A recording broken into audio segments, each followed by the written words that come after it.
final coffee. Very happy and very excited to be able to actually go through this entire process with you. A little bit sad that we're not going to be hanging around anymore. So please don't be a stranger. You know, look up, send me a text or on Instagram, quick video or message. I would love to be in touch. I also wanted to use this opportunity to discuss a little bit about what steps on a farm level influence the quality. Like when we receive the green beans, what impacts that coffee to be what it is? Obviously, number one step is terroir, varietal, microclimate, and all of these things. All of that makes a huge impact how coffee is going to taste. Something we obviously cannot control overnight. It takes 3, 4, 5 years for the first harvest for these coffees to happen. So it's what Mother Nature gives us.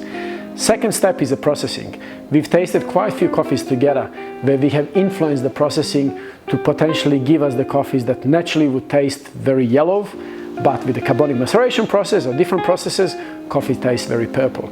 This is a lot easier to manage, and pretty much within a matter of few days we can completely change how coffee tastes like. And third and final step is how immaculately we dry coffee and a few other details. So today we're going to be focusing on terroir. This coffee comes from Finca Deborah in Panama. Today this coffee is very famous and it's beautiful coffee, we all love it. But I want to take you back. I want to take you back to 2015 when I met Jamison Savage for the very first time, and when pretty much that farm, no one knew that it even exists. So when I was in Panama, Jay invited me to go to his house and taste the coffees. Actually, literally his house. So in all of these 5 years, we did become really good friends, and over wine and over a lot of conversations, we tend to talk a lot about processing, etc.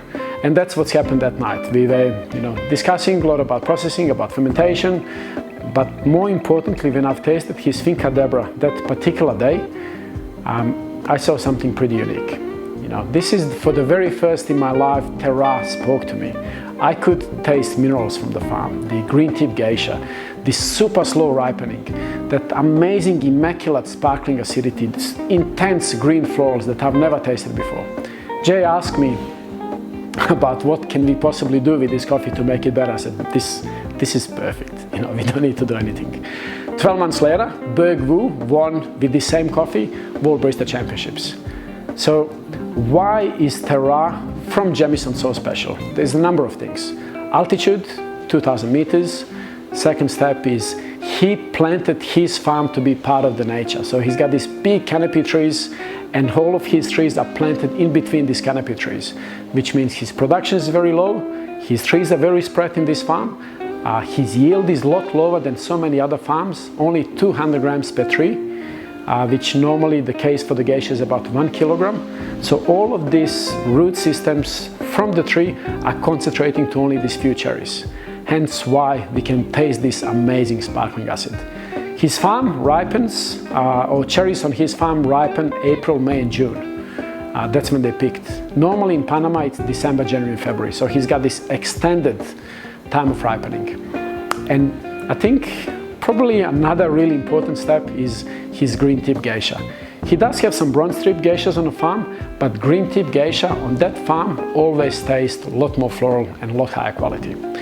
So it's going to be a challenge making this coffee, as I mentioned before, because this coffee is so refined and so fine, because normally with geisha coffees and especially with the floral coffees, it's really easy to make them tannic and to sort of make them bitter, possibly astringent, almost like an over-steeped tea. Imagine putting some of the green tea or jasmine tea at a really hot temperature, and you're tasting these lovely jasmines with the tea, but you're also tasting a lot of dryness and a lot of astringency in there. So we need to avoid that. Secondly, we also not going to be looking for, with this coffee, for big body or big mouthfeel or big weight. We're going to be looking for that silky, smooth expression of the terroir. As I mentioned before, this coffee is very special, very rare and very limited. So the way I'm going to approach this matrix, which I recommend you as well, just run one coffee to start off and just see if we are in the right box and what we're tasting. So the very first coffee or the very first recipe I had was 20 in, 40 out in 27 seconds. I just wanted to see whether I can potentially avoid the tannins that normally we would get with the geisha coffees if we over or under extract. So what I found with this particular recipe is that coffee was very sharp, was very edgy, was dominating with the tannins. Imagine having a jasmine tea that's over steeped at a really hot temperature for really long. You can sort of taste some of these flavors, but they're very masked with these tannins that are not very positive. So I'm definitely in the wrong box here. And the reason why I feel I'm in the wrong box, coffee is very concentrated. So what we need to do, we need to stretch the coffee. Not only by dropping the dose down and allowing the flavors to open up, but also we need to extend the shot. And the way we're gonna do it is I'm gonna have two recipes, which they're here. So for both recipes, we've dropped the dose to 19.5. We extended the shot to 42. But I just wanted to see how time plays with this coffee, whether we need to extract this coffee a little bit faster or a little bit slower. So this coffee, the recipe here, it's 19.5, 42, 23 seconds. And the other coffee is 19.5, 42, and 26 seconds. We've definitely seen the improvement with 26-second shot comparing with the very first coffee, because it was still tart, but not as tart as much as the previous one. But we found that at 23 seconds, that tartness almost disappeared. Tannins were not there present anymore, and coffee started tasting more like orange blossom, white tea. It was very small amount of white tea, but at least the coffee was more balanced, and there was a small amount of tannins or zest towards the end of the taste. So this is the recipe or the box that we feel we're gonna now take further and start building this beautiful espresso. So with this recipe, 19.5, 42, 23 seconds, we don't have issue with the tannins anymore. So that's behind us. But now we wanna see what this coffee is about. We need to look for these flavors of jasmine, and we also need to come up with this amazing sparkling acidity. And the way we're gonna do it is we're gonna be dropping the dose. By dropping the dose, we'll be able to open up more out of this coffee. Now, what is interesting when we're dialing in a geisha or Finca Deborah geisha, I'm not normally looking for this big multi-layered tactile or this big body, or we're actually looking for very elegant cup, very light cup. Sometimes you might even confuse this coffee with a filter expression, but that's okay, because I've found that when we dose less, when we extend this coffee, we can really celebrate the terroir. So we've taken some really good steps to reduce tannins of this coffee, but now we're gonna take another big step in order to open up this coffee even further. The way we're gonna do it is we're gonna drop the dose from 19.5 to 19 grams as well as 18.5. And by dropping this dose, we will see what's the best extraction or best ratio in order to find this green jasmine and sparkling acidity. Let's give it a go. 18.5, 40 out in 20 seconds. This recipe, we found that coffee is a little bit too exposed, even though we got these lovely fruits and florals and orange notes. Coffee was a little bit too thin on the texture, and to me this was the biggest problem. Texture was almost like very watery, and there was not enough extraction power in there to give us this beautiful round smooth tactile balance. So it was very disjointed expression of the coffee, and quite a bit zesty as well. I found that astringency was sort of going in the texture and really going all the way to the aftertaste, keeping this coffee really tart. Now 19 grams is where we found this perfect dose, and we're gonna lock in this dose. The reason we're gonna lock it in is we found there was a really good amount of tactile balance here, and the texture that was just round, smooth, silky, soft. But we also enjoyed the amount of sweetness in the cup. Acidity was really high quality, like this beautiful grape-like acidity. But imagine that these grapes were a little bit not fully developed or fully ripe. So what we need to do is we need to just tighten the extraction a little bit more to make sure we can extract more out of the coffee. Now, in order to do that is, instead of running coffee for 20 seconds, we're going to look at running this coffee for about 22 seconds. And I feel at 19 in, 41 out, 22 seconds, we are going to get that perfect expression of terroir. Let's make it.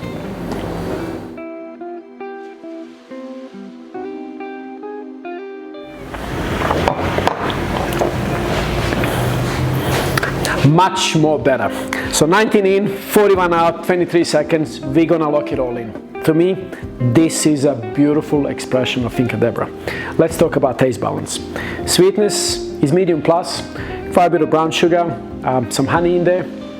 Acidity, it's medium to high, and don't be, I guess, disappointed if when you're tasting this coffee and acidity is a little bit higher than the sweetness. It's okay. This is where Terroir is speaking. For me, this acidity is beautiful. It's white grape, it's sparkling. It also had a little bit of tartness at the moment, and it's very kind of botanical, sort of botanical in the acid, but a little bit botanical in the aftertaste as well. Now, bitterness is medium to high. This lovely intensity of bitterness, hint of ruby grapefruit. Weight is medium, texture is medium. Coffee has lovely characters of jasmine, sparkling acid, mandarin, and Earl Grey. Now, in order to improve this even further, we're not going to be doing a matrix anymore. We're not going to be changing this recipe because we feel that this recipe is really good. But I actually want to take you back to 2017 when Hugh Kelly competed in World Barista Championships with the same coffee, slightly bit different process, and somehow he always managed to get this unbelievable sparkling acid to come through, as well as this crazy intense florals. I do remember by tasting sometimes one of his coffees, I was under the impression that people that are tasting his coffee had a perfume. That's how much coffee smelled. And his secret was cooling the cup. So what we're going to do now is we are going to make the same recipe, but we're going to put a cup that's really wide surface, a little bit wider than this one. If you possibly have a super thin lip, this will also help to enhance that amazing experience. Put a cup in a fridge for 5-10 minutes and then extract the coffee with a cold cup. And please have a taste afterwards.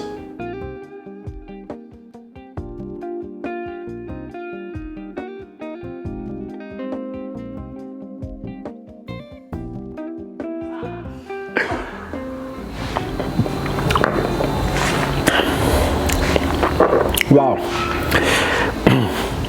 Where do I start?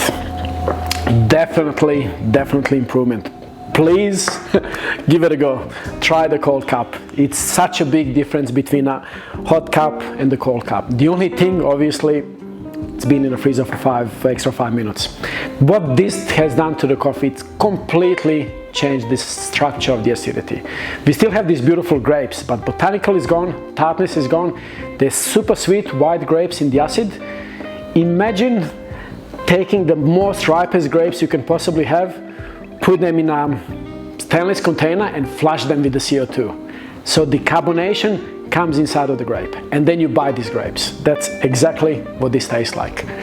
I love Rieslings, I love German Rieslings, and this reminds me of drinking one of the best GGs or German Rieslings that you can possibly have.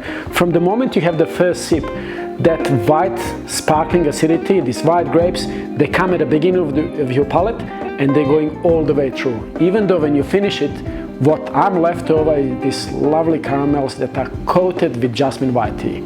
It's such a simple, such a pristine cup. Let's talk about sweetness. Sweetness has a lot of apricots, not brown sugar anymore, but white, refined sugar, and it's so clean and so pure. Bitterness, there's hardly any. I don't mind it. I normally like bitterness, but this coffee works so well with such a beautiful, elegant sweetness and high, elevated, super sweet, sparkling white grapes. Mouthfeel, very creamy, very flawless, quite a bit of cream, quite a bit of honey, and the aftertaste, it's sweet, long, and jasmine-like. Flavors, very simple. Intense jasmine, intense mandarin. This is, in my opinion, why I love this coffee so much. Terroir speaking, super slow ripening is really speaking with this amazing mineral sparkling acid, and the green tip Geisha is so obvious on the nose, on the aroma, on the flavor with these beautiful jasmine notes. I think it was a perfect way to finish this matrix sessions. It is the most challenging coffee to get, but when you get it right, it's the coffee you will remember for the rest of your life. Please reach out to me. I'd love to continue talking to you and to help you to get the expression of this coffee like I just did now. Thank you very much.